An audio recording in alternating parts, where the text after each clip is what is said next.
నిన్న మనం ఈ డిఫరెంట్ ఆర్డర్ ఆఫ్ రియాలిటీ అనేదాన్ని మనం చూస్తూ దాంట్లో రకరకాలైనటువంటి ప్రయోగాలు తర్వాత ఏ విధంగా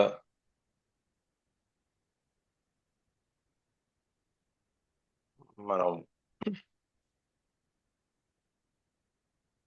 ఈ డిఫరెంట్ ఆర్డర్ ఆఫ్ వరల్డ్ అనేది క్రియేట్ చేస్తాం. అట్లాగే ఈ బుద్ధిస్ట్ చెప్పింది ఈ ప్రపంచంలో ఈ ఉన్న జీవజాతికి అంతటికి చెట్లు పుట్లు మనుషులు అనేది సహా కలిపి జ్ఞానోదయం అయితే ఈ ప్రపంచం పరిస్థితి ఎట్లా ఉంటుంది. దీంట్లో ఈ ప్రపంచాన్ని మనం ఏదైతే మనం సృష్టించుకున్నామో అది ఇప్పుడున్న ప్రపంచంలో కాకుండా కక్షలు, పోట్లాట్లు, చప్పుకోవటాలు, తిట్టుకోవటాలు, ఒకళ్ళనొకళ్ళు అసూయ పట్టాలు, ఆదుర్దాలు ఇవన్నీ ఏమీ లేకుండా ఆనందంగా సంతోషంగా ఎప్పుడు తిని తిరుగుతూ లేకపోతే పని చేసుకో ఇక అక్కడ మనం మోక్ష సాధనలోకి వెళ్ళిపోయిన తర్వాత అక్కడ పని చేసుకోవడానికి ఏమి ఉండదు. అంత మనం ఆత్మని మనం ఆత్మదర్శనం చేసిన తర్వాత మనం ఏమండి పెద్దగా మనకి యాక్టివిటీ ఏమి ఉండదు. కాబట్టి ఆ విధంగా అవన్నీ ఉంటే ఆ రోజుల్లో అట్లాంటి పరిస్థితులు మనకి ఈ ఎంతో గొప్ప ప్రపంచాన్ని మనం సృష్టించుకుంటాము. ఆ సృష్టిదానికి ఆ గొప్ప ప్రపంచం సృష్టింపబడటానికి మనకి ఒక తల్లి ప్రసవ వేదన అయితే ఎట్లయితే ఉంటుందో అంత వేదన అంటే అంత కష్టం, అంత పని చేయాల్సి వస్తుంది. అంత చేసిన తర్వాత కానీ మనం ఈ దీంట్లోకి రాలేము. ఈ కొత్త కాన్షియస్నెస్ అనేది, కొత్త వరల్డ్ అనేది వచ్చినప్పుడు మనం స్వర్గాన్ని, సంతోషాన్ని, మనం ఈ కొత్త ప్రపంచాన్ని, ఈ భూమిని ఇవన్నిటిని చాలా కొత్త వాటిగా చూస్తాము. ఎందుకంటే మొట్టమొదట్లో ఈ సంకుచితత్వంతో కూడినటువంటి ఈ భూమి అనేది మానవాడితో ఉన్న ఈ ప్రపంచం అనేది వెళ్ళిపోతుంది. కాబట్టి అప్పుడు మనకు వచ్చేది ఈ కొత్త ప్రపంచాన్ని, కొత్త బంగారు లోకం, ఆ విధంగా అన్నమాట. కొత్త దీన్ని మనం చూడవచ్చు. అది మన బైబిల్లో న్యూ టెస్ట్మెంట్ బుక్ లో చెప్పింది. ఇక్కడ మనం ఒక ముఖ్యమైన విషయం చూడాల్సింది ఏంటంటే వీ షుడ్ నాట్ కన్ఫ్యూజ్ అనమాట. దీనికి కారణం ఏంటి, ఇది ఆ కారణాలు, దాని యొక్క ప్రభావాలు మనం దాన్ని వేరే విధంగా మనకి కన్ఫ్యూజ్ అవ్వకూడదు. మన మొట్టమొదటి టాస్క్ ఏంటంటే, మన ప్రాథమికమైన పని ఏంటంటే కొత్త ప్రపంచాన్ని క్రియేట్ చేస్తూ, కొత్త ప్రపంచాన్ని సృష్టిస్తూ మనం మోక్షాన్ని సాధించడం, సాల్వేషన్. అయితే మరి మోక్షాన్ని సాధించాలి అంటే మనం ఈ ఆకారం అనేది మనకు కావాలి కదా, కొత్త ప్రపంచం సృష్టించాలి కదా అంటే ఎస్, అది కొత్త రూపాన్ని, కొత్త గుర్తింపు పొందిన రూపాన్ని, ఇప్పుడున్న గుర్తింపు కాకుండా, ఇప్పుడున్న ఈ ప్రయోగం గుర్తింపు కాకుండా అటువంటి గుర్తింపు, వేరే విధమైన గుర్తింపుని తీసుకొచ్చేట్టు అన్నమాట.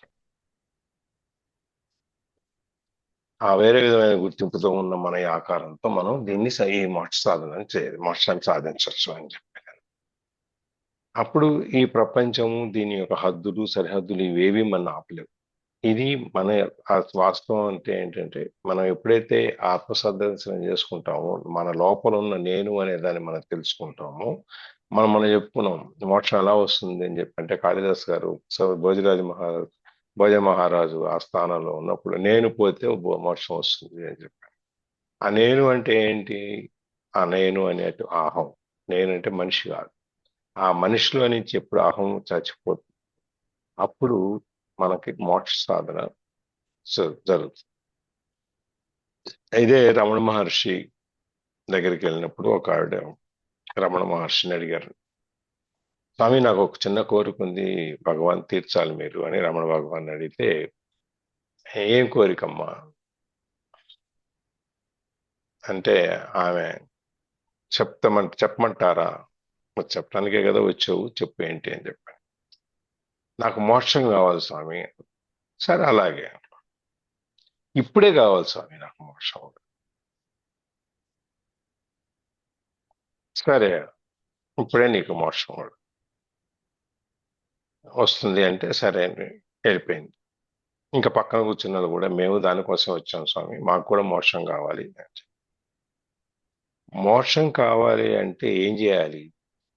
అన్నీ వదులుకో. ఇప్పుడు నీ చుట్టూ ఉన్నాయన్నీ నువ్వు వదులుకో.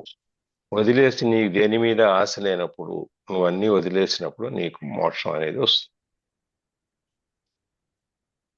ఇదే మనకి సాయిబాబా చరిత్రలో కూడా చెప్తారు. ఒక పెద్ద ఆయన బండి కట్టించుకొని, ఆ రోజులు బండ్లే కాబట్టి బండి కట్టించుకొని షిరిడి వస్తాడు.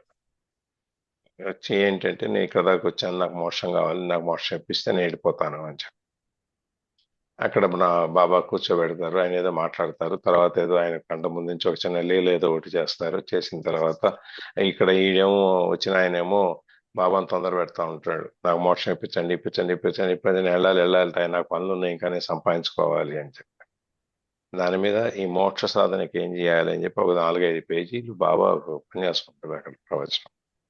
ఇంత ఏంటి అంటే నువ్వు ఈ దేని మీద ఆశలే, అన్ని ఆశలు పెట్టుకొని అన్ని నువ్వు సంపాదించి నువ్వు అన్ని దీని మీద పాకులాడేవాడికి నీకు మోక్షం ఎట్లా వస్తుంది? నీకు మోక్షం రాదు. మోక్షం రావాలి అంటే నువ్వు సర్వం వదిలేయాలి. వదిలేసినప్పుడు డిటాచ్మెంట్ అనేది వచ్చినప్పుడు నీకు మోక్షం వస్తుంది అని చెప్తారు. ఈ విధంగా మనకి అట్లాగే చిన్న చిన్న ఇవాళ ఇలా చాలా మంది గొప్ప వాళ్ళు పెద్దవాళ్ళు చెప్పినవన్నీ మనకు ఉన్నాయి. ఈ నువ్వు అయితే మనం ఈ ప్రపంచాన్ని, దేంట్లో ఉన్న వస్తువులన్నిటిని మనం డిటాచ్ అయిపోయి మనం త్యజించేసినప్పుడు, వదిలేసినప్పుడు మరి మన ప్రపంచంలో ఉంటే ఈ చుట్టూ ఉన్న సమాజంలో కూడా మనం ఉంటాం కదా. మరి ఉన్నప్పుడు వాళ్ళకి రకరకాలైనటువంటి ఫంక్షన్లు ఉంటాయి, లేకపోతే పిల్లలు ఉంటారు, మనవాళ్ళు ఉంటారు, మనవరాళ్ళు ఉంటారు, బంధువులు ఉంటారు, సిబ్లింగ్స్ ఉంటారు, వీళ్ళందరూ ఉంటారు కదా. మరి అక్కడ ఏదో ఒకటి జరుగుతుంటే మరి వాటన్నిటిని మనము నేను మడిగట్టుకున్నాను, నేను అన్ని త్యజించేశాను, నేను రానని చెప్పాలా అంటే అక్కర్లేదు. ఆ చిన్న చిన్న సంతోషాలు ఏవైతే ఉన్నాయో వాటిని కూడా ఎంటర్టైన్ చేసుకో, అనుభవించు. బట్ అక్కడితో అది వదిలేయి. దాన్ని మళ్ళీ నువ్వు కొత్తగా తెచ్చుకోక్కర్లేదు. నువ్వు ఎప్పుడైతే నువ్వు అత్యున్నతమైనటువంటి ఆనందాన్ని, ఆ స్థాయిని పొందుతావు.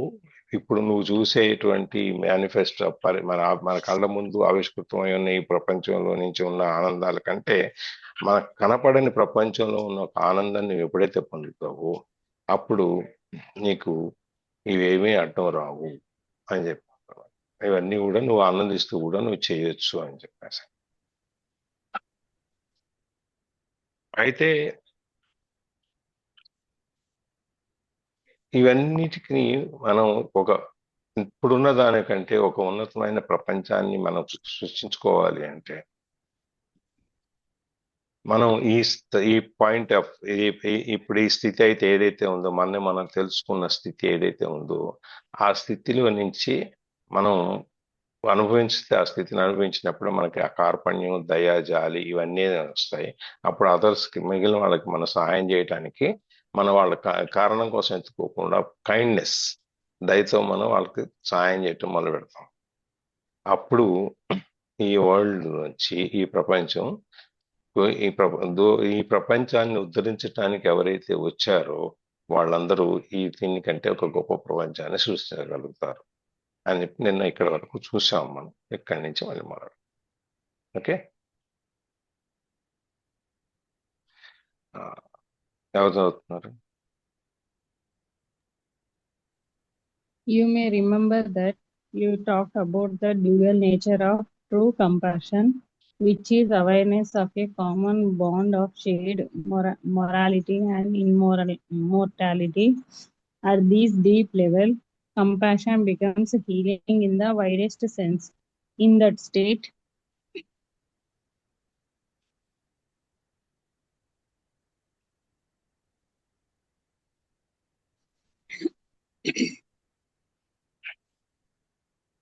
your healing influence is primarily based not on doing but on being.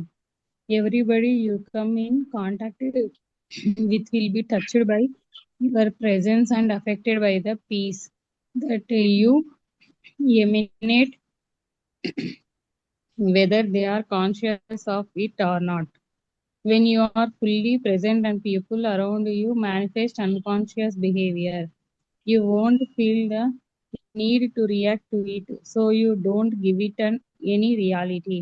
Your peace is so vast and deep that anything that is not peace disappears into it as if it had never existed. This breaks the karmic cycle of action and reaction. Animals, trees, flowers will feel your peace and respond to it. You teach through being, through demonstrating the peace of God. You become the light of the world, an emanation of pure consciousness, and so you eliminate suffering on the level of cause. You eliminate unconsciousness from the world.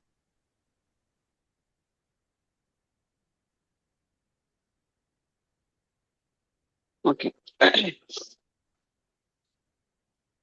So ఇంతకుముందు మనము consciousness గురించి మాట్లాడుకున్నప్పుడు, ఆ consciousness feel అయినప్పుడు మాత్రం మనకు ఏం తెలుస్తుందంటే అంతా ఒకటే, అందరూ ఒకటే అని అర్థమవుతుంది. ఏ విధంగా? రెండు విధాలుగా అందరం ఒకటే అని. ఎట్లా అంటే మోర్టాలిటీలో అండ్ ఇమ్మోర్టాలిటీలో. ఎట్లా బ్రతుకున్నప్పుడు ప్రతి ఒక్కరం కూడా ఒకటే. ఎట్లా వాళ్ళ చిన్నప్పటి నుంచి అందరికీ బాల్యం ఉంటుంది, యవ్వనం ఉంటుంది, వృద్ధాప్యం ఉంటుంది, తర్వాత వీక్నెస్ అంటే శరీరం దాని ఎనర్జీస్ తగ్గుతా ఉంటాయి అనేసి ఇవన్నీ తెలిసిన విషయాలే.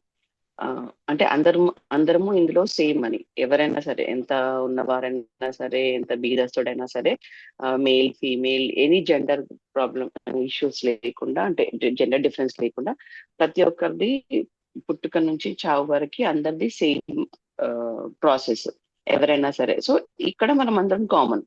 అండ్ దెన్ మళ్ళీ ఇమ్మోర్టాలిటీ, మళ్ళీ చావు అనేది ప్రతి ఒక్కరికి రావాల్సిందే, వస్తుంది, అదండి తెలిసిన విషయం. సో ఇక్కడ రెండిట్లో మనం అందరం కామన్ అయినప్పుడు ఇక్కడ డిఫరెన్స్ ఎక్కడ ఉంది అని తెలుసుకుని ఉన్నాడు, అది మన కాన్షియస్నెస్.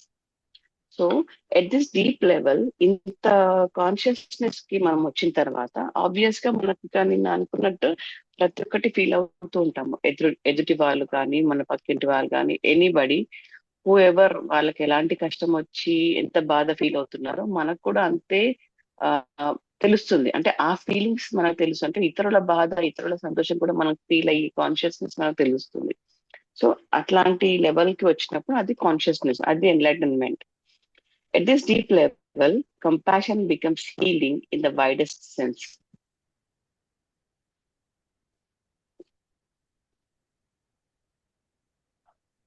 ఓకే.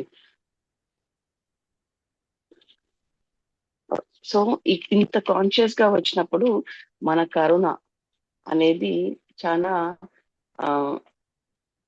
ఒక ఏమంటే ఒక ట్రీట్మెంట్ లాగా మారుతుంది అనమాట.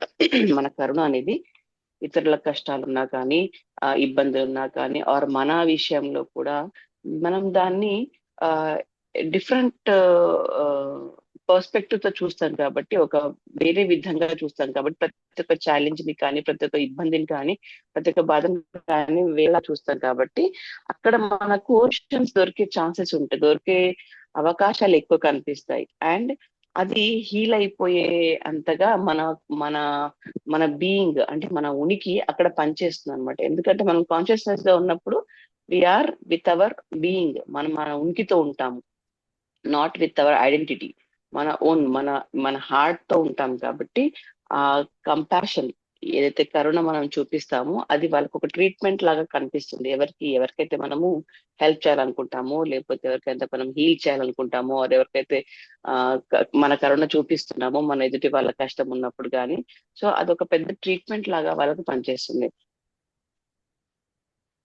ఇన్ దట్ స్టేట్,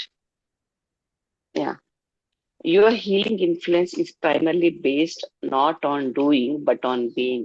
సో ఇంత కాన్షియస్నెస్ వచ్చిన తర్వాత మనం అక్కడ నార్మల్ గా ఎవరికైనా జనరల్ గా మాట్లాడదాము, కాన్షియస్నెస్ కాకుండా జనరల్ గా ఏం చేస్తాం, మన రెస్పాన్సిబిలిటీస్ కొద్దీ మనము పనిచేస్తూ ఉంటాము. కానీ కొన్ని విషయాల్లో మనకు ఇష్టం లేకుండా చేస్తాం. తప్పదు ఆఫీస్కి వెళ్ళడం అన్నట్టు, లేకపోతే చుట్టాల ఇంటికి ఇక వెళ్ళాల్సి వస్తుంది కాబట్టి వెళ్తున్నాము, ఆర్ ఎవరికైనా ఇబ్బంది ఉంటే లేదో మాట వరుసకి జస్ట్ చూసి రావడానికి వెళ్తున్నాము, ఆర్ ఏదో ఫోన్ చేసి అడుగుతున్నాం బాగున్నారా అని. కానీ మనకు మనసులో అది లేదు. అంటే we're not with heart, only responsibility పరంగానే మనం వాళ్ళతోని ఆ డీల్ చేస్తున్నాం. కానీ ఎప్పుడైతే ఈ కాన్షియస్నెస్ వస్తుందో, మనం చేసే పని కంటే ఆర్ మనం మాట్లాడే తీరు కంటే, మనం వాళ్ళకి ఇచ్చే భరోసా కంటే, మనము ఉండి అంటే వాళ్ళకు మన ఉనికి అంటే మనకు కొంతమంది తెలిసిపోతుంది మనం నిజంగానే మాట్లాడుతున్నామా, అంటే మనసుతోనే మాట్లాడుతున్నామా, ఏదో మాట వరుసగా మాట్లాడుతున్నామా అని తెలిసిపోతుంది ఎప్పుడు మన బిహేవియర్ బట్టి. సో మన ఉనికి అనేది ఎప్పుడైతే ఉంటుందో అది ఆ అది మెయిన్ ఇంపార్టెంట్ అన్నమాట. ఎప్పుడైతే మనం వేరే వాళ్ళకు మన కరుణ చూపిస్తున్నామో, మనం చేయడం కంటే ఎక్కువ మన ఉనికి, మనం ఏదో రెస్పాన్సిబిలిటీ కొద్దిగా చేసేస్తామేమో, but we're not really with our heart, we're not doing anything with our heart. మనసుతో ఏం చేయట్లేదు. బట్ ఎప్పుడైతే కాన్షియస్నెస్ ఉంటుందో, ఎప్పుడైతే ఈ కరుణ ఎక్స్ప్రెస్ చేస్తామో కాన్షియస్నెస్ తోని, సో దాని ఎఫెక్ట్ చాలా ఎక్కువ ఉంటుంది అనమాట. Everybody you come in contact with will be touched by your presence and affected by the peace that you emanate, whether they are conscious or of it or not. So మనం చేసేది ప్రతి ఒక్కటి conscious తో చేస్తాం కాబట్టి మన ఉనికి అనేది ఇతరులకు ఖచ్చితంగా ఎఫెక్ట్ పడుతుంది. అంటే when it is working like a treatment, వాళ్ళకి మన కరుణ చూపిస్తున్నాము, అది వాళ్ళకి ఎఫెక్ట్ పడుతుంది. దో ఆ రిసీవింగ్ వాళ్ళు ఎవరికైతే మనం చేస్తున్నామో వాళ్ళు మంచి వాళ్ళైనా చెడ్డ వాళ్ళైనా, ఆర్ వాళ్ళకి తెలిసి ఉన్నా తెలియకపోయినా మనం చేస్తుందనేసి, బట్ ఆ కరుణ ఆ ఉనికితో చేసే పని అనేది ఖచ్చితంగా వాళ్ళకి ఎఫెక్ట్ పడుతుంది. ఎవరికైనా సరే, వాళ్ళు మంచోళ్ళు కానీ చెడ్డోళ్ళు కానీ ఉన్న వాళ్ళు కానీ ఎవరైనా సరే, వాళ్ళు కాన్షియస్ గా ఉన్నా సరే, వాళ్ళు అన్కాన్షియస్ గా ఉన్నా సరే, వాళ్ళకి మన ఉనికితో కూడిన కరుణ వాళ్ళకి ఖచ్చితంగా ఎఫెక్ట్ అనేది చూపిస్తుంది అనమాట. Because we are conscious. సో అది వాళ్ళ కాన్షియస్నెస్ ఉన్నా లేకున్నా మనకేం దాంతో ఏం డిఫరెన్స్ కాదనమాట. When you are fully present and people around you manifest unconscious behaviour, you won't feel the need to react to it. So మనం చేసేటప్పుడు పలు విధాలుగా వేరే వాళ్ళు దానికి రియాక్ట్ కావచ్చు. ఏంటి ఇట్లా చేస్తున్నావు అన్నట్టు, లేకపోతే నీకే తెలుసా ఇంత గొప్పగా మాట్లాడుతున్నావు అన్నట్టు, అంటే నువ్వు పెద్ద తోపు అన్నట్టు మాట్లాడతారు. మనం చేసే దానికి వంకలు పెడతారు, మనం చేసేది తప్పని ప్రూవ్ చేయడానికి ట్రై చేస్తారు. సో వాళ్ళు ఎట్లాంటి రియాక్షన్ ఇచ్చినా కానీ మనకి ఎలాంటి డిఫరెన్స్ కాదు. అంటే బికాస్ మనకి ఎలాంటి జడ్జిమెంట్ ఉండదు. మనం ఎప్పుడైతే కాన్షియస్నెస్ గా ఉంటామో మనకి ఎట్లాంటి జడ్జిమెంట్ ఉండదు. మనం ఎట్లాంటి రియాక్షన్స్ కి రెస్పాన్సే కాము అసలుకి. బికాస్ జస్ట్ మనం చేయడం అనేది తెలుసు, ఎలా ఉనికితో చేయడం అని తెలుసు. కాన్షియస్ గా వాళ్ళకి ఏదో మన కరుణ చూపెట్టడం మాత్రమే తెలుసు. సో వాళ్ళు ఎలా రియాక్ట్ అయినా కానీ మన దాంతో ఏ డిఫరెన్స్ పడదన్నమాట. So but we're just giving our true compassion to them.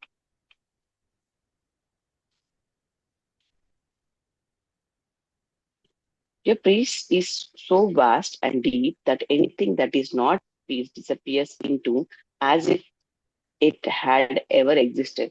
So ఈ మన కాన్షియస్ వల్ల, మన ఒక్కరి కాన్షియస్ వల్ల ఎలాంటి డిస్టర్బ్డ్ పర్సన్ అయినా, డిస్టర్బ్డ్ సిచ్యువేషన్స్ అయినా, ఎక్కడైతే ప్రాబ్లమ్స్ ఉన్న పరిస్థితులు కానీ, ఎట్లాంటి సిచ్యువేషన్ అయినా కానీ ప్రశాంతతతో పొందడానికి వీలవుతుంది అనమాట. మనం చేసే పని వల్ల, మనం ఉనికితో చేసే పని వల్ల. అంటే మన వల్ల ఎప్పుడైతే మనం కాన్షియస్ గా ఉంటామో ఆబ్వియస్ గా మనం ఎట్లాగో పీస్ఫుల్ గా ఉంటాం, చాలా ఆనందంగా ఉంటాం లోతుగా. అంటే ప్యారలల్ గా ఎప్పుడైతే మనం కాన్షియస్ తో ఉనికితో వేరే వాళ్ళకి చేసినప్పుడు, వేరే వాళ్ళ కరుణ మనం చూపెట్టినప్పుడు, వేరే వాళ్ళతో మనం ఉన్నప్పుడు ఆటోమేటిక్ గా వాళ్ళకు కూడా ఆ ప్రశాంతత అనేది దొరుకుతుంది. అంటే వాళ్ళు చూడగలుగుతారు, వాళ్ళు ఫీల్ కాగలుగుతారు. ఎంత పెద్ద డిస్టర్బ్డ్ వాళ్ళ సిచ్యువేషన్ ఉన్నా సరే, వాళ్ళ కష్టాలు ఉన్నా సరే, మన వల్ల వాళ్ళకు ఆ స్వాంతన అనేది దొరుకుతుంది అనమాట. This breaks the karmic cycle of action and reaction.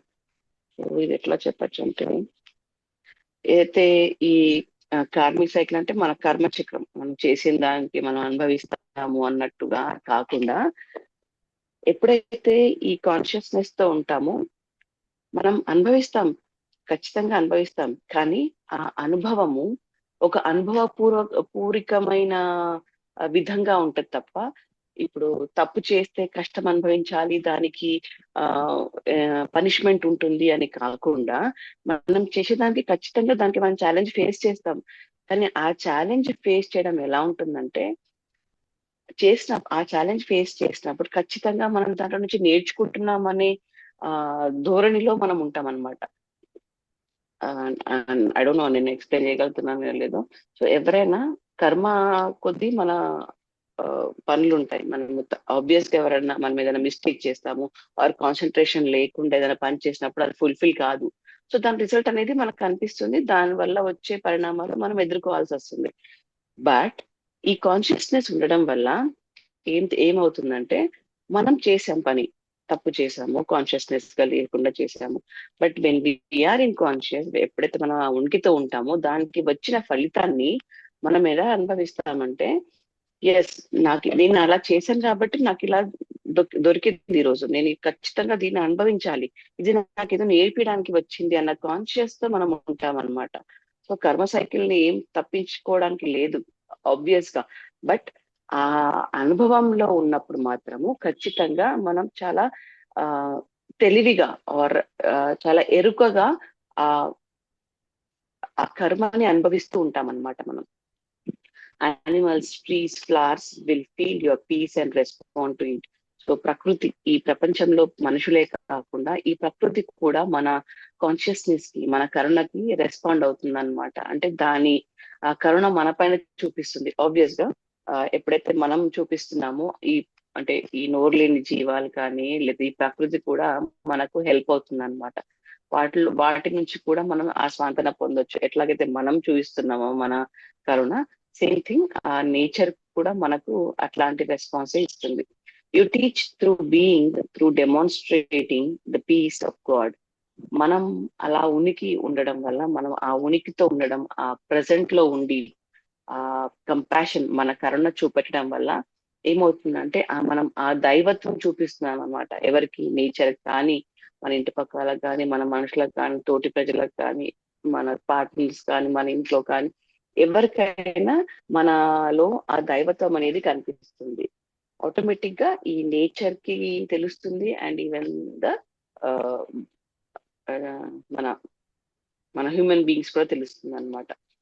You become the light of the world, an emanation of pure consciousness, and so you eliminate suffering on the level of cause.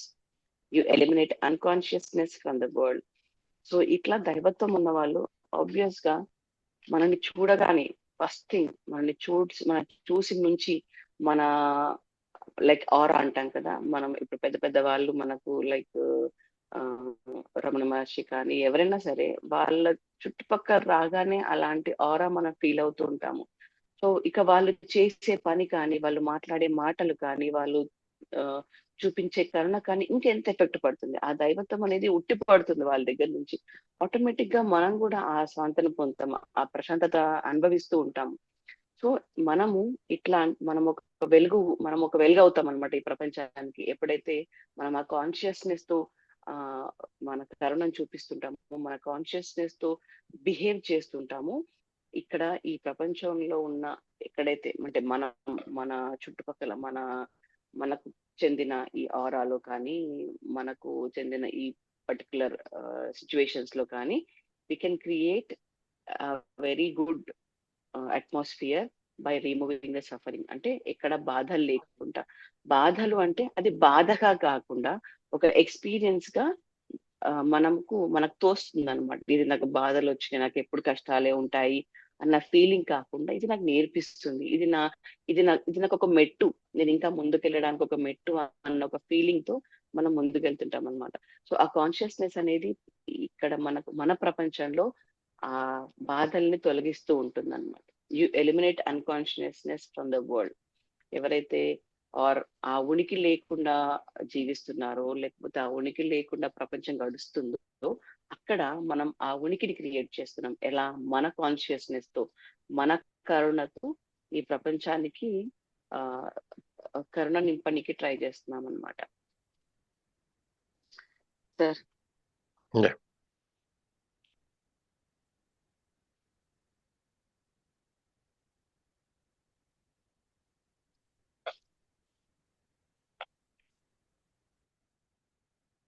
మనం ఇంత ముందంతా చూసుకుని వచ్చినప్పుడు mortality అంటే పూర్తిగా చావు అనేది లేకుండా ఉంటాం, చావు అనేది ఉంటాం. ఈ రెండు రకాలైనటువంటి ఒక కామన్ బాండ్ చూసాం మనం. ఏ విధంగా ఈ కంపాషన్ అనే దానికి ఈ రెండు అంటుకొని ఉంటాయనే దాంట్లో ఇంతకుముందు చూసాం. దాంట్లో కొంచెం కిందకి వెళ్తే, ఇంకా లోపలికి వెళ్తే, లోతుకి వెళ్తే, ఇంకా ఎక్కువ వివరంగా కనుక మనం చూడాలనుకుంటే ఎట్లా ఉంటుందంటే, మనకి 5 సెన్సెస్ ఉన్నాయి కదా, ఉన్నాయా?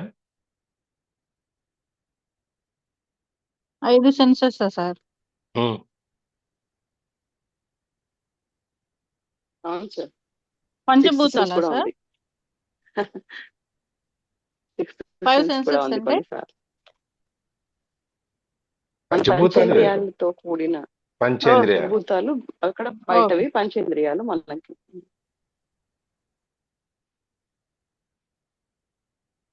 టచ్, టేస్ట్, చూపు, వినికిడి, ఇవన్నీ రకరకాలుగా ఉన్నాయి కదా మనకి.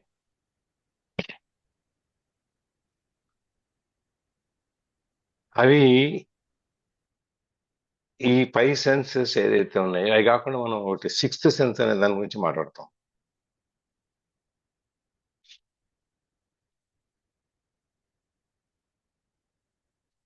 అటు 6th సెన్స్ ఏదో పని చేసినట్టుంది, అందుకని ఈ పని చేసాడు అనేది ఇట్లాంటిది ఏదో మాట్లాడుతూ ఉంటాం. ఐడియా ఉందా?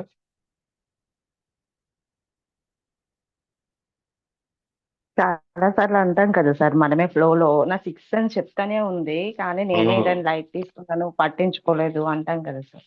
అంటాం కదా. ఆ 6th సెన్స్ అంటే ఏంటి మరి?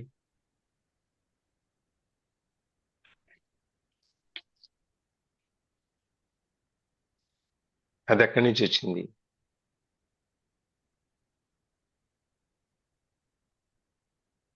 అది జ్ఞానంతో కూడింది కదా సార్. 6th సెన్స్ అంటే ఉమ్. అంతే కదా సార్? నువ్వు తెలియదు, నాకేం తెలుసు, అందుకే కదా అడుగుతున్నారు. మీరు ఏమో చెప్తే నేను తెలుసుకుందామని చెప్పి.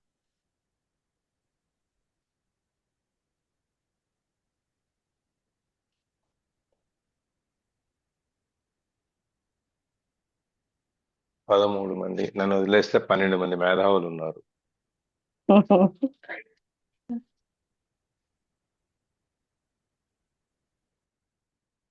టీచర్లు ఉన్నారు, డాక్టరేట్లు ఉన్నారు.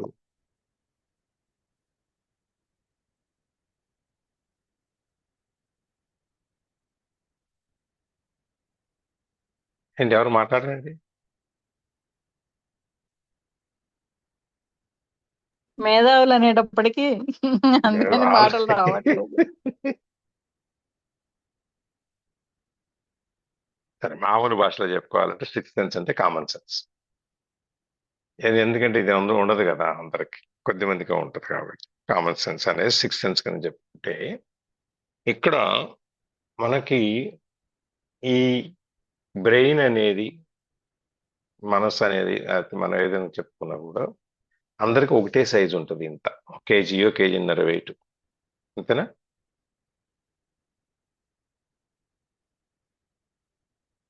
ఎంత ఉంటుందండి బ్రెయిన్ వెయిట్? వెయిట్ గూగుల్లో చూస్తే తెలుస్తుంది సార్, కానీ పర్సనాలిటీస్ అయితే మీరు అన్నట్టు వెయిట్ మారచ్చు, కానీ ఎంత బ్రెయిన్ పెద్ద వెయిట్ అయితే శరీరం ఉన్నా, సన్నగా ఉన్నా కూడా దీని సైజు ఇంతే ఉంటుంది. ఒక కేజీ అవును సార్, వెయిట్ ఎంత ఈక్వల్లీ ఉంటుంది దాదాపుగా, దగ్గర అది. అవును సార్. వెయిటా సార్? అవును బ్రెయిన్ వెయిట్ అవును 1200 గ్రాములు సార్. 1250. 1200 గ్రాములు ఉంటుందా? అవును సార్. కొటేషన్ చూసారు. 1.3 to 1.4 kg అంట. ఓకే, కిలో అన్నారు అన్నాం కదా, దాని దగ్గరలో ఉంటుంది. ఎస్ గారు చెప్పారు. ఓకే. సరే, దీంట్లో ఇప్పుడు మనకి అందరికీ ఒకటే బ్రెయిన్ ఉన్నప్పుడు, ఒకటే weight లో ఉన్నప్పుడు, కొంతమంది ఎక్కువగా మనకంటే ఎక్కువగా ఉంటారు, కొంతమంది తక్కువగా ఉంటారు. ఇప్పుడు కంచి పరమాచార్య అనుకోండి, రమణ మహర్షి అనుకోండి, సత్యసాయిబాబా అనుకోండి, లేకపోతే ఇక మనకి ఈ ఈ ఆధ్యాత్మిక శక్తులు ఏవైతే ఉన్నాయో వాళ్ళందరికీ కొంతమంది సత్యసాయిబాబా అయితే గాల్లో నుంచి శివలింగాలు, విభూది ఇవన్నీ సృష్టిస్తారు. అట్లాగే షిరిడి సాయిబాబా అయితే ఆయన ముట్టుకుని వాళ్ళకి ఆరోగ్యం ఇప్పిస్తారు, లేకపోతే మన కళ్ళలో పసరు పోస్తారు. ఇవి రకరకాలుగా వాళ్ళకి ఆరోగ్యాన్ని ఇస్తారు. అలాగే కంచి పరమాచార్య దగ్గరికి వెళ్తే ఆయన ఏం చేయరు. ఆయన ఎంతసేపు భవిష్యత్తు ఏం చేస్తున్నావు, నిన్ను ఎలా ఉంచాలి, నిన్ను నీకేం చూపించాలని చెప్తారు. రమణ మహర్షి ఒక విధంగా చెప్తారు. అదే మన ఈషా దగ్గరికి వెళ్తే ఒక రకంగా చెప్తారు. ఈ రకరకాలైనటువంటి బోధనలు మనకు జరుగుతూ ఉంటాయి. ఇందులో ఈ బోధనలు వచ్చేటప్పటికి మనకి బేసికల్ గా is primarily but on being healing influence. మనం వాళ్ళు ఒకళ్ళ మీద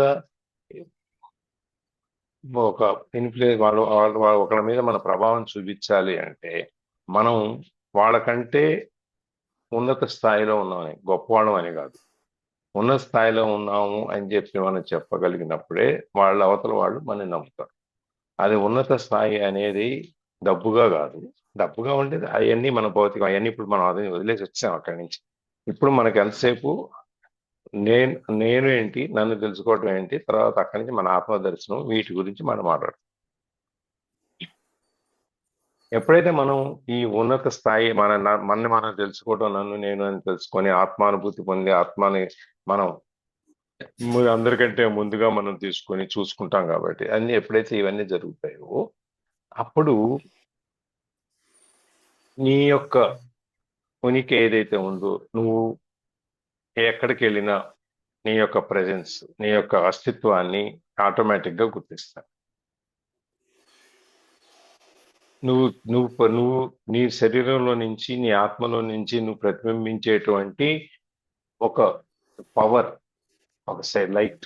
ఇప్పుడు కొంతమంది చూడండి, ఆరా అనేది ఉంటుంది కదా, మనం మాట్లాడుకుంటాం కదా, మన శరీరం చుట్టూ ఆరా అనేది ఉంటుంది అని చెప్పని. ఆ ఆరా ఉన్నప్పుడు కొంతమందికి ఎక్కువ ఉంటుంది, కొంతమందికి తక్కువ ఉంటుంది, బికాస్ ఆఫ్ యువర్ కాన్షియస్నెస్. ఇప్పుడు ఎవరైనా ఎదురుగుండా వస్తుంటే ఒక్కొక్కరితో మనం రాసుకుని వెళ్ళిపోతాం మార్కెట్లో కానీ ఎక్కడైనా కానీ మనకు తెలియపోయినా. కొంతమంది వస్తుంటే మన పక్క నుంచి జరిగి వెళ్తాం. గమనించారు ఎప్పుడన్నా?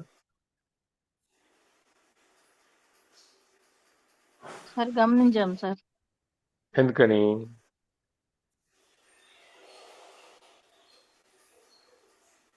వాళ్ళు మానసిక ప్రశాంతత అనేది, లేకపోతే వాళ్ళని వాళ్ళు తెలుసుకోవటం అనేది అర్థమైనది మనకంటే వాళ్ళకి ఎక్కువ ఉంటుంది. అందుకని వాళ్ళ చుట్టూ ఉండే ఆరా ఏదైతే ఉందో అది చాలా ఎక్కువ ఉంటుంది. అందుకని మన ఆరా తక్కువ ఉంటుంది కాబట్టి మన ఆరాలో నుంచి వాళ్ళ చుట్టూ ఉన్న కాంతిలోకి మనం అలవ చేయదు. అందుకని మనం పక్కకు తిరిగి వెళ్తాం. ఇది మన ప్రెజెన్స్, వాళ్ళు స్వాములు వీళ్ళందరూ ఈ ఆరాని, ఈ మనం తెలుసుకున్న వాళ్ళు, ఆత్మను తెలుసుకున్న వాళ్ళు, నేను అంటే ఏంటి అని తెలుసుకున్న వాళ్ళు, వాళ్ళు ఎక్కడికి వెళ్ళినా కూడా వాళ్ళు వాళ్ళ యొక్క ప్రతిభని వాళ్ళు చెప్పకుండానే, సువాసన అనేది మనం గులాబీ పువ్వు, మల్లెపువ్వు పెట్టుకుంటే దాని వాసన ఎట్లా చుట్టూ చెప్పకుండానే ప్రసరిస్తుందో, ఇది కూడా, ఈ శక్తి కూడా అట్లాగే. అది పక్కవాడికి సువాసన. ఇప్పుడు మీరు మల్లెపూలు ఉన్నాయి, మల్లెపూలు మీరేం చెప్తారేంటి? మల్లెపూలు వాసన అంతా మీరు చుట్టూ వెళ్ళి అందరికి కనపడి ముక్కులోకి వెళ్ళి వాసన తెలిపించి రండి అని చెప్తారా మీరేమన్నా? చెప్పరు. ఆ వాసన దానంతా అదే వ్యాపిస్తుంది. అవతల వాడు కావాలని దాన్ని వాసన చూడకపోయినా ముక్కులోకి ఆటోమేటిక్గా ఆ గాలితో పాటు వాసన తప్పుతుంటే ఇక్కడ ఏదో మల్లెపూలు వాసన వస్తుంది ఏంటని చెప్పి. అదేవిధంగా ఈ గొప్ప వ్యక్తులు, లేకపోతే మనం ఆత్మని తెలుసుకుని ఆత్మజ్ఞానం పొందిన వాళ్ళు ఎవరైనా ఉంటే వాళ్ళు వాళ్ళ యొక్క ప్రెజెన్స్ అనేది వాళ్ళు అవతల వాళ్ళకి తెలిసినా తెలియకపోయినా వాళ్ళు ఆటోమేటిక్గా వాళ్ళ ప్రవర్తన ద్వారా, వాళ్ళ ఉండటం ద్వారా, వాళ్ళ ప్రెజెన్స్ ద్వారా ఇది వాళ్ళకి తెలియజేస్తారు, అవతల వాళ్ళు తెలుసుకుంటారు అన్నమాట. దీనికి మనం అవతల వాళ్ళు వాళ్ళకి అవసరం ఉందా లేదా, వాళ్ళు దానికి స్పందించారా లేదా అనేది మనకు అనవసరం, అదేం ఉండదు. And so you don't give it to any, దాని గురించి మనం ఏం పట్టించుకోను.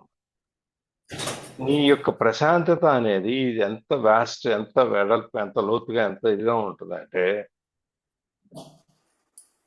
నీ చుట్టూ ఉన్నటువంటి ఈ నా ఈ చుట్టూ ఉన్న ఈ పీస్ అనేది నీ యొక్క ప్రశాంతతలోకి చుట్టూ ఉన్న మన చుట్టూ మనం ఏదైతే స్థితిలో ఉన్నామో ప్రశాంత స్థితి అన్న దాన్ని ఒక మానసిక స్థితి ఏదైతే ఉన్నామో దాంట్లో నుంచి ఇవన్నీ మాయమైపోతాయి. మనం ప్రసరింపజేసేటువంటి శక్తి యొక్క ప్రభావం వలన అక్కడ ఉండేటువంటి మాలిన్యం అంతా మాయమైపోయి కరిగిపోద్ది అన్నమాట.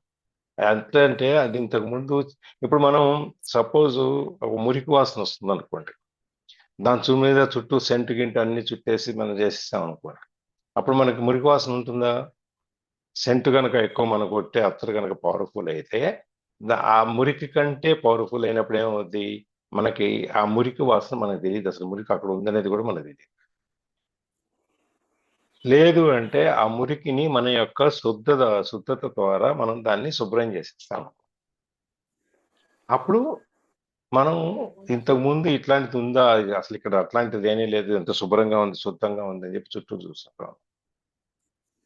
ఇది మన యొక్క కర్మ సిద్ధాంతం, కర్మ సైకిల్ ఏదైతే ఉందో, మన కర్మ అనేది మనం చేసేదాన్ని ఇక్కడ కర్మ సిద్ధాంతంలో ఒకటి ఏంటంటే సెట్ ఆఫ్ ఉండదు. ఇక్కడ మనం మంచి చేసాము, ఇక్కడ చెడ్డ చేసాము, కాబట్టి ఈ మంచిలో మనకి 100 రూపాయలు వచ్చిన వాల్యూ వచ్చింది, చెడులో 50 రూపాయలు వాల్యూ ఉంది, పోతే నాకు 50 రూపాయలు మంచి మిగిలింది అని మనం చెప్పుకోవడానికి ఇక్కడ ఏమి ఉండదు.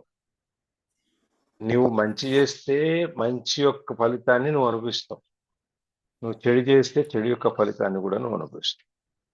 ఈ సైకిల్ ఏదైతే ఉందో నువ్వు ఏదైతే నువ్వు కర్మ అనేదాన్ని నువ్వు ఆచరించేటప్పుడు నువ్వు ఎక్కువగా మంచి కర్మ చేస్తే నీకు వచ్చే జన్మలో ఆ సైకిల్లో నువ్వు ఆ చక్రంలో నువ్వు ఇంకొక జన్మలో ఇంకొక విధంగా ఇంతకంటే ఉన్నత స్థితిలో ఉండొచ్చు. అదే నువ్వు ఎక్కువ చెడు చేస్తే వచ్చే జన్మలో ఇంతకంటే ఎక్కువ తక్కువ స్థితిలోకి నువ్వు వెళ్ళొచ్చు, ఏదైనా జరగవచ్చు. అందుకని ఇది ఎప్పుడైతే మనం ఆత్మ దర్శనం చేసుకొని మన ఆత్మ సందర్శనం అవుతుందో, మనం ఆత్మతో లీనం అవుతామో, అప్పుడు ఈ సైకిల్ అనేది, ఈ మంచి చెడు సైకిల్ అనేది ఇది ఆటోమేటిక్ గా బ్రేక్ అయిపోతుంది.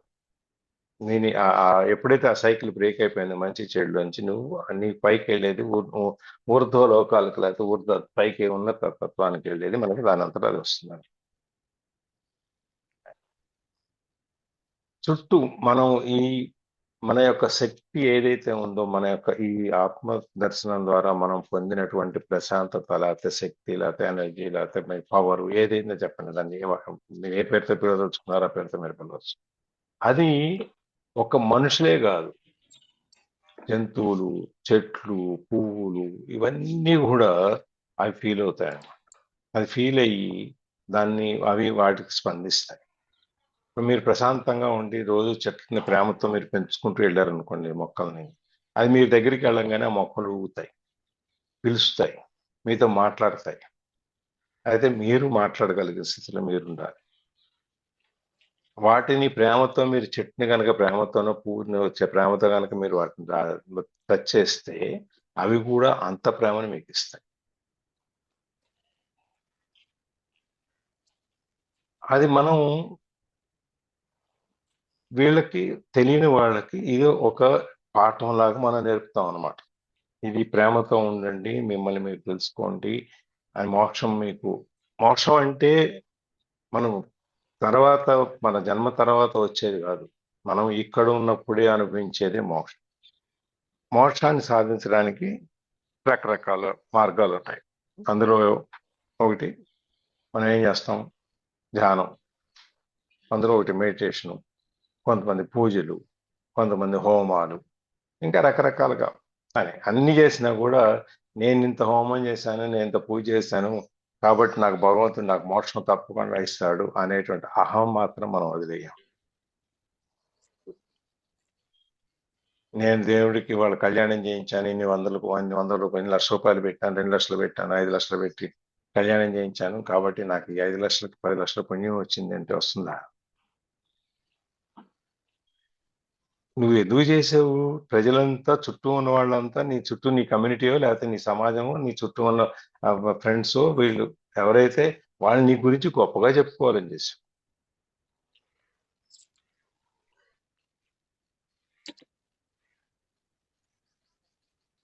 అంతేగాని నువ్వు భగవంతుడి దగ్గరికి వెళ్ళాలి, భగవంతుడు లేనవ్వాలంటే నువ్వు ఇన్ని లక్షలు ఖర్చు పెట్టి నువ్వు కళ్యాణం చేయించక్కర్లా.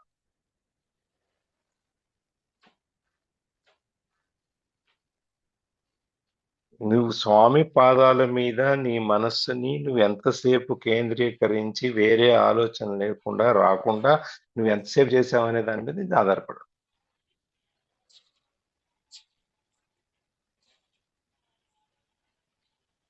అది నువ్వు ఎప్పుడైతే నువ్వు అది తెలుసుకుని నువ్వు ఆధారపడి నువ్వు మోక్షానికి దేవుడి దైవ సన్నిధికి నువ్వు దగ్గరికి వెళ్ళావో అప్పుడు అది నువ్వు ప్రజలందరికీ కూడా ఈ దైవ శక్తిని దైవత్వాన్ని నువ్వు చూపిస్తున్నావు వాళ్ళకి. అప్పుడు నువ్వు ఈ లైట్ ఆఫ్ ది వరల్డ్, ఈ ప్రపంచానికి నువ్వు ఒక కాంతిగా తయారవుతావు అన్నమాట. ఎక్కడైతే అక్కడ నువ్వు దట్ ప్యూర్ కాన్షియస్నెస్, శుద్ధమైనటువంటి అతి పరిశుద్ధమైనటువంటి ఈ స్పృహ అనే దాన్ని నువ్వు వాళ్ళకి అందజేస్తావు. రామానుజాచార్యుల వారికి నమో నారాయణ అని అష్టాక్షరి మంత్రం అని చెప్పినప్పుడు ఆయన చెప్పారు ఏమని, నువ్వు ఈ మంత్రం గనక ఇది బయట వాళ్ళకి ఇంకా వేరే వాళ్ళకి చెప్తే నీ తలో 1000 వక్కలు అవుద్ది, నువ్వు చచ్చిపోతావు అని చెప్పారు. ఆయన ఏం చేశారు? బయటకు వచ్చి అందరికీ చెప్పారు, నేను చచ్చిపోయినా పర్వాలేదు, దీనివల్ల ఇన్ని వేల మంది కోట్ల మంది ఇంత ప్రజానీకం బాగుపడుతుంది కాబట్టి నేను చచ్చిపోయినా పర్వాలేదు అని చెప్పేసి ఆయన అష్టాక్షరి మంత్రాన్ని బయటికి చెప్పారు.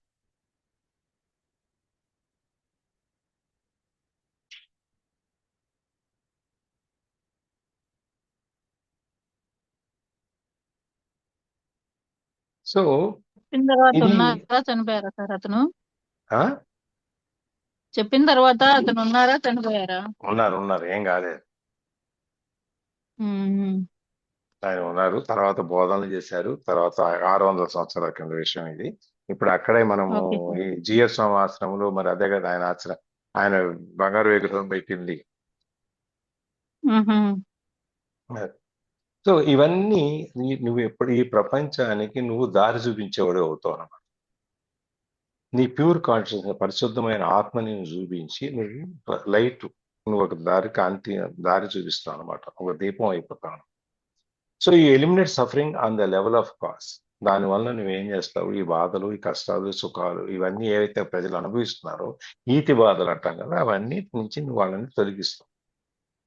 You eliminate unconscious from the world. ఈ అంధకారాన్ని, ప్రపంచంలో నుంచి జ్ఞానాంధకారాన్ని నువ్వు బయటికి తొలగిస్తావు.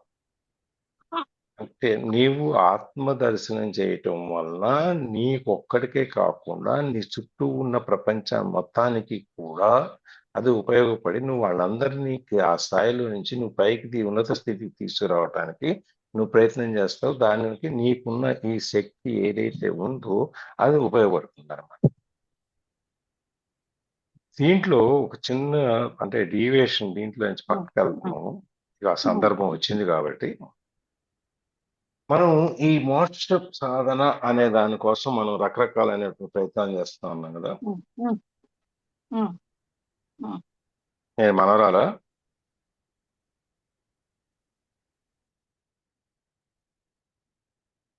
సార్ అవును సార్. సారీ. కళ్ళ దీంట్లో మన వేణి గారు చేస్తుంటారు శనివారం. వేణి గారు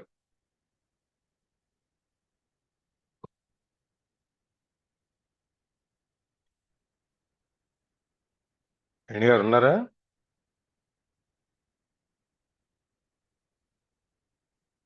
ఇవాళ బుధవారం అండి, ఇవాళ మాట్లాడవచ్చు.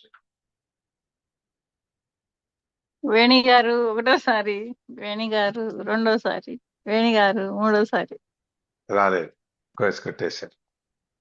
ఆవిడ మనకి ఈ మౌనం అనేదాన్ని శనివారం మౌనం అనేదాన్ని ఆవిడ అబ్జర్వ్ చేస్తారు, పాటిస్తారు.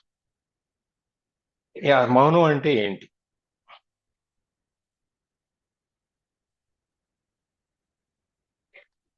ధ్యాన స్థితి. మన మాటని నియంత్రించుకుని ఉండటమే మౌనం. మాట్లాడకుండా మనకున్న భావాలు, ఎమోషన్స్ అన్ని లోపలే ఆపేసి పైకి కోపం వచ్చినా మాట్లాడకుండా ఉంటే అంతర్ముఖులు అవుతారు సార్. మన అదే మనసులోనే మనకి ఆలోచన వస్తా అది ఉంటది. అది అది అది అందులో రకరకాల స్థితులు ఉన్నాయి. అది నెక్స్ట్ స్థితి. ముందు అసలు మౌనం, మాట్లాడకుండా ఉంటాం. తర్వాత కొంతమంది అవసరమైనంత వరకే మాట్లాడతాం. ఇందులో ఈ మౌనంలో ఒక 3 రకాలు ఉన్నాయి. ఈ మౌనంగా ధ్యానం చేయటం వల్ల ఆధ్యాత్మికంగా ఉన్నత స్థితికి చేరుకోవచ్చు మనం. ఆధ్యాత్మిక ఉన్నత స్థితి, నీ ఫిజికల్ ఉన్న స్థితి కాదు. ఆధ్యాత్మికంగా ఉన్నత స్థితిని మనం చేరుకోవచ్చు. ఇందులో 3 రకాలైన మౌనాలు ఉన్నాయి. ఒకటి వాగ్మౌనం, అంటే మనం మాట్లాడటం ఆపేసి ఇప్పుడు వేణి గారు చేసేలాగా. రెండోది అక్షర మౌనం, అంటే మన కళ్ళు, ఇళ్ళు, ఒళ్ళు అన్నీ మన కంట్రోల్లో పెట్టుకోవాలి. ఇంద్రియ నిగ్రహం ద్వారా చేసేది అక్షర మౌనం. ఒకటే ఏమి రాయకుండా, సైగలు చేయకుండా, మాట్లాడకుండా పూర్తిగా మన మనస్సు, శక్తి, ఆలోచన అన్నీ ఒకే చోట కేంద్రీకరించి ఇంద్రియాల శక్తి మీద వదిలేసి ధ్యానానికి, వైరాగ్యానికి ఈ మనకున్న శక్తిని తీసుకెళ్ళి కలపటం.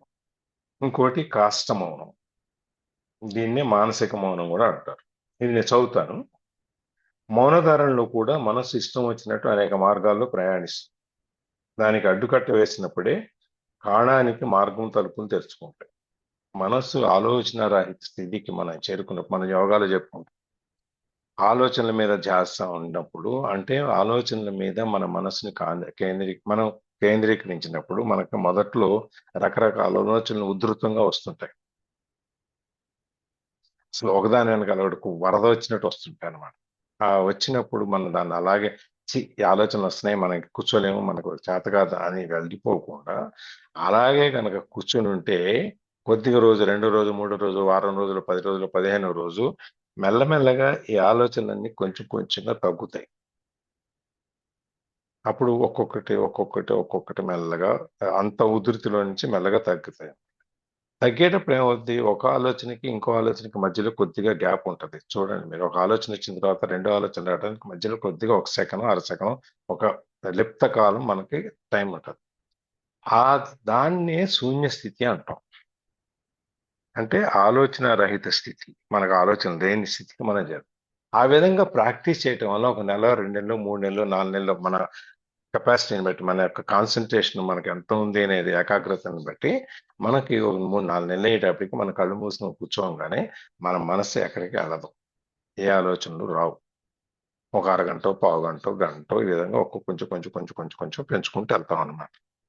దీన్ని కాష్టమౌనం, మనసుని ఎప్పుడైతే ఆలోచన లేకుండా ఒక చోట ఏకాగ్రతతో మనం ఉంచి బయట తీసుకెళ్తామో దాని మీద అన్నమాట.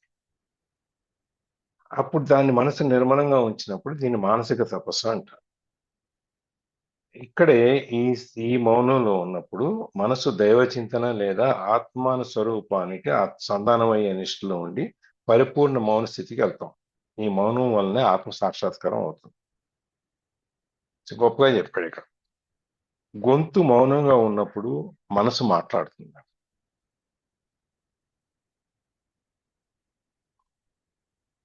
ఇప్పుడు చూడండి, మనం చాలా చూస్తుంటాం. ఇంకంటే కొంచెం లైవ్లీగా చెప్పుకోవాలంటే, ఒక పార్కులో చూడండి, కొత్త లవర్స్ ఉంటే వాళ్ళిద్దరు ఎక్కువ మాట్లాడుకోరు. కొత్తగా పెళ్ళైన వాళ్ళు కానీ బయటకు వచ్చినప్పుడు వాళ్ళు అలాగా చూస్తుంటారు, బయటకు ఎక్కువ మాట్లాడుకోరు. మొదటి రోజు, రెండో రోజు, వారం రోజులు, 10 రోజుల వరకు మెల్లమెల్లగా వాళ్ళకి ఒకరికొకరు అలవాటు అయ్యేంత వరకు కొంచెం. అయితే తర్వాత ఇక్కడ తర్వాత మాటలే కానీ చూపులు ఉండవా సార్? ఉండవు ఇక్కడ. కానీ అది బాగుంది. వాళ్ళిద్దరు మౌనంగా ఉన్నారంటే దాని అర్థం వాళ్ళు మాట్లాడుకోవట్లేదనే. అక్కడ మనసులు మాట్లాడు. అందుకని మన గొంతు మౌనంగా ఉన్నప్పుడు మనసు మాట్లాడుతుందంట. మనసు మౌనంగా ఉన్నప్పుడు హృదయం మాట్లాడుతుంది. ఎటువంటి ఆలోచనలు లేనప్పుడు నీకు లోపల నుంచి అది బయటకు వస్తుంది. హృదయం మౌనం అయినప్పుడు ఆ హృదయం కూడా మాట్లాడడం స్థితి ఉంటే అంతరాత్మ అనుభూతిని తెస్తుంది. అప్పుడు నువ్వు ఈ అనుభవం అనే దాన్ని అప్పుడు వస్తుంది నీకు. ఈ అంతరాత్మని నువ్వు తెలుసుకోవటం, ఉన్నత స్థాయి ఆలోచన లేకుండా, ఇవన్నీ గొంతు మూగదైనప్పుడు మనసు మాట్లాడుతుంది, మనసు మూగదైనప్పుడు హృదయం మాట్లాడుతుంది, హృదయం మాట్లాడినప్పుడు నీ ఆత్మానుభూతి బయటకు వస్తుంది. ఆ విధంగా మనకి మెహర్ బాబా అని ఉన్నారు, మీకు ఐడియా ఉందో లేదో తెలియదు నాకు. ఆయన 40 సంవత్సరాలు అట్లా మౌనంలో ఉన్నారు. ఎవరు సార్ ఎవరు? మెహర్ బాబా అని చెప్పి ఉన్నారు. Okay sir. 40 సంవత్సరాలు దాదాపుగా అట్లా మౌనవర్తం ఆయన చెప్పింది అనమాట ఇది. సో భక్తుని మౌనం, మాటలు లేని ప్రార్థన, ఆధ్యాత్మిక సాధనకు మౌనమే మొదటి పాదం. సాధనలో మనసు మాట ఆగాలి, అంతఃకరణ శుద్ధి జరగాలి. అప్పుడే అక్కడ ఈ మౌనం అనేది మొదలవుతుంది. మౌనం నుంచే జ్ఞానం ఉదయిస్తుంది. మౌనానుభూతి అసలు శిశులైన పరిపూర్ణ జ్ఞానం. ఈ జ్ఞానమే ముక్తిని ప్రసాదిస్తుంది, అంతరంగాన్ని ప్రబోధిస్తుంది, అంతర్ముఖ ప్రయాణం చేయిస్తుంది, అంతర్యామిని దర్శింపజేస్తుంది, అంతరాత్మని ఆవిష్కరిస్తుంది, ఆత్మ సాక్షాత్కారం కావిస్తుంది. అది మనం ఆ మౌనంలో దాని యొక్క గొప్ప విషయం అన్నమాట. ఇది మనం ఏదో కంప్యూటర్ ముందు కూర్చొని, టీవీ ముందు కూర్చొని నేను మౌనంగా ఉన్నా, నేను ఒక గంట మాట్లాడలేదు అని చెప్పి అంటానికి కాదు. మనం ఆత్మ సాక్షాత్కారాన్ని, ఆ మోక్షాన్ని, ఇక్కడ మనం చెప్పేదంతా అదే కాబట్టి దానికోసం కొంచెం యువతలకు వచ్చాను నేను. ఆ మోక్ష సాధన చేసే దానికోసం రకరకాల మార్గాల్లో ఇది ఒక మార్గం. నిన్ను నువ్వు తెలుసుకోవటం అనేది ఏ విధంగా అనే దాంట్లో మనం మౌనం ద్వారా మనల్ని మనం తెలుసుకుని, మనకు ఆత్మ సాక్షాత్కారం మనం కనుక పొంది ఆ అనుభూతిని మనం పొందగలిగినప్పుడు నీ చుట్టూ ఉన్న ప్రపంచం కూడా నీలాగే మారిపోతుంది.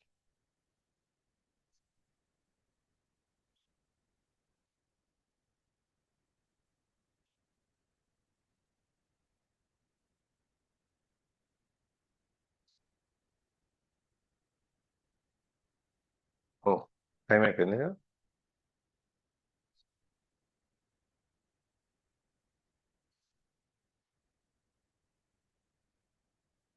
Sir thank you sir. ఇప్పటి వరకు మాటలు మనసు మాట్లాడడం ఆ రెండే తెలుసు కానీ సార్ 4 అని ఇప్పుడే అర్థమైంది. 3 మనసు, హృదయము, అంతరాత్మ సార్ ఇంకోటి. ఓకే గొంతు, 4 మనస్సు, మొత్తం భాష హృదయం. 4.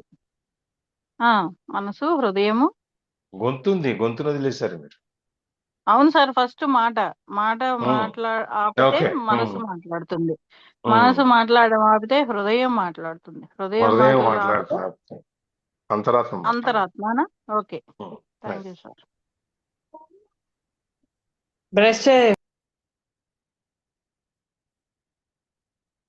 మీరు చేయండి, మేము బ్రష్ అయ్యం ఇప్పుడు.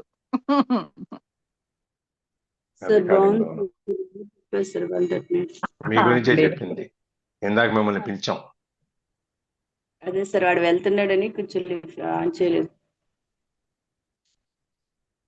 చాలా కష్టమే సార్ అది. నేను మీరు చెప్పినట్టు థర్డ్ స్టేజ్ లోకి వెళ్ళాలని ఎంత ట్రై చేస్తున్నా అది అవ్వట్లేదు సార్. అంటే సైకిల్ కూడా మానేసి, ఈ లిటరేచర్ రాయడం కూడా మానేసి అలా మొత్తం ఉండాలంటే అవ్వట్లేదు సార్. అది మాత్రం అవ్వట్లేదు. మీరు అన్నట్టు ఆ రోజు మాత్రం ఫుల్ గా ఫస్ట్ లో స్టార్ట్ చేసేటప్పుడు వేరే వేరే వేరే కి వెళ్ళేది, కానీ ఇప్పుడు ఏంటంటే ఆ ధ్యానంలో కూర్చోవడం, కాసేపు ఆ దేవుడిని ఆ ఆటల మీదగా వస్తుంది సార్ కాన్సన్ట్రేషన్. మొత్తం ఆ రోజంతా దాని మీదే ఉంటుంది. నేను లెగడమే మాట్లాడిన ఇంకా అసలు. కానీ ఆ రోజు పరీక్ష కూడా ఎక్కువ వస్తుంది సరే. ఒక్కొక్కరు వస్తారు రిపీటెడ్ గా అడిగి మాట్లాడమని తెలిసినా సరే, అడిగింది భయం వేసేస్తుంది. ఎప్పుడైనా వదిలేస్తాను మాట.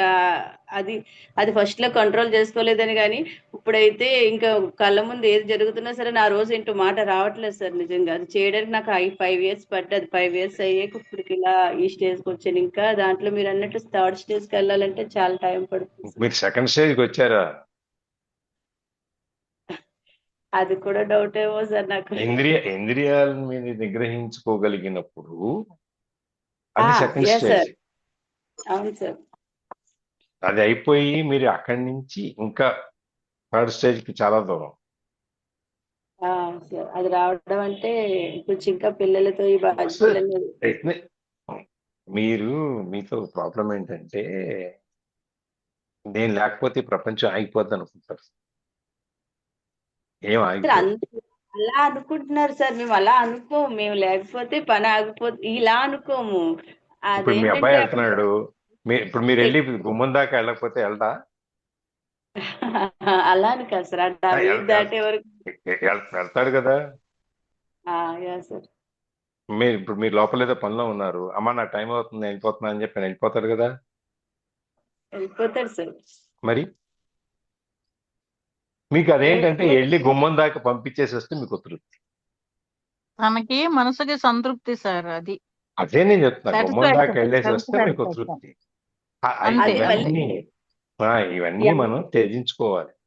హస్బెండ్ తోటి పిల్లలోటి వెళ్ళేటప్పుడు అలా బయట అలా నుంచి వాళ్ళు వెళ్ళేవారు. అదేంటో పిచ్చి నిజమే సార్. ఆ సందు మలుపు తిరిగేంత వరకు చూస్తుండాలి. ఉంటాం సార్. సార్ శుభ్రంగా దాంట్లోనే వాళ్ళు జరుగుతుంది. మంచిగా పనులు చేసుకునే వాళ్ళని మనం ఆపొద్దు సార్. నేనేం ఆపట్లేదు, చక్కగా చెప్తున్నా. కాదు సార్, మనోరథం అనేది ఒకటి వింటున్నాము. మళ్ళీ చక్కగా ఇంట్లో వాళ్ళు వెళ్తుంటే వాకిలి వరకు వెళ్ళి నుంచోవడం అనేది కూడా మళ్ళీ వింటున్నాం సార్. మంచిగా ఉంది, బాగుంది.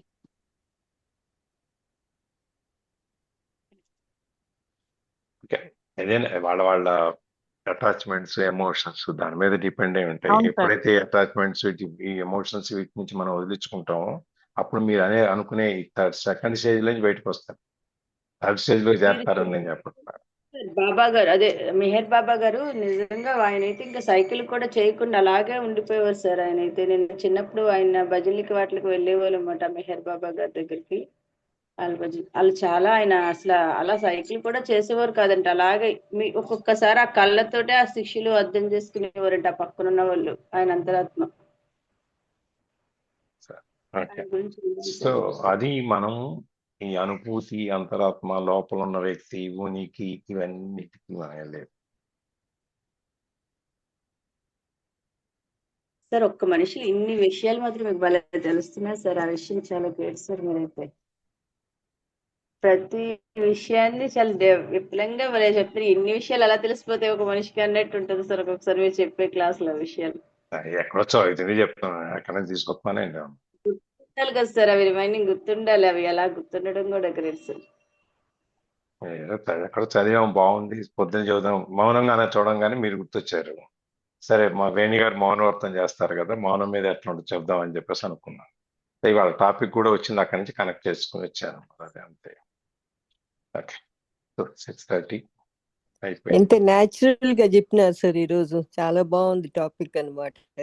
రేపు కూడా చెప్పండి సార్ మౌనం గురించి. మౌనమే నీ భాష.